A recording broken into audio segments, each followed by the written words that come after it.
Welcome to this technical guide on the Silvercrest SKMC 1200. We are Kelatos Informatica, specialists in technical repair. We collect your device from your doorstep, carry out a free diagnosis, and send you a quote before any repair. No phone calls, no trips to the shop. We are based at Calle Joaquín María López 26, Madrid. Convenient, transparent and professional. Link in the description. If you're experiencing an issue where the blade on your Silvercrest SKMC 1200 isn't spinning at all, you're not alone. This is a common problem that can occur due to a few different reasons, such as a worn-out clutch or a malfunctioning motor. If left untreated, this can lead to further damage, making the repair even more complicated and costly. So, let's get started on fixing it.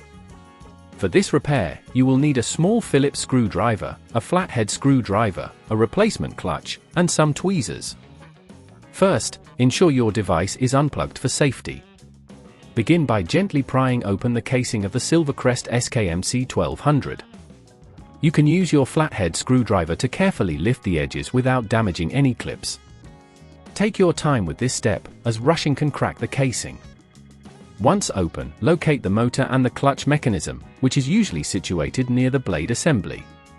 The clutch is the component that often fails, preventing the blade from spinning. To remove the faulty clutch, you may need to unscrew a couple of small Phillips screws.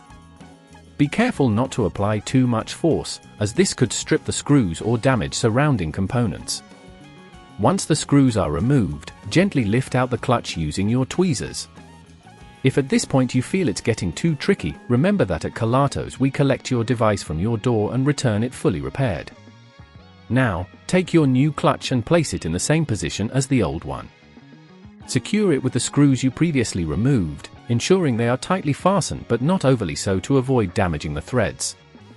Next, double-check that all cables are connected properly and that nothing is pinched or in the way of the blade. Carefully close the casing, making sure all clips snap into place securely. Finally, plug in your device and test it to see if the blade spins correctly. If everything is working, congratulations on successfully repairing your Silvercrest SKMC 1200. To prevent this issue from happening again, try to avoid overloading the machine and ensure the blades are regularly cleaned and maintained. This will help prolong the lifespan of your device. If you'd rather not risk damaging your device, at Kelatos we collect, repair and deliver back to your door anywhere in the UK. Link in the description.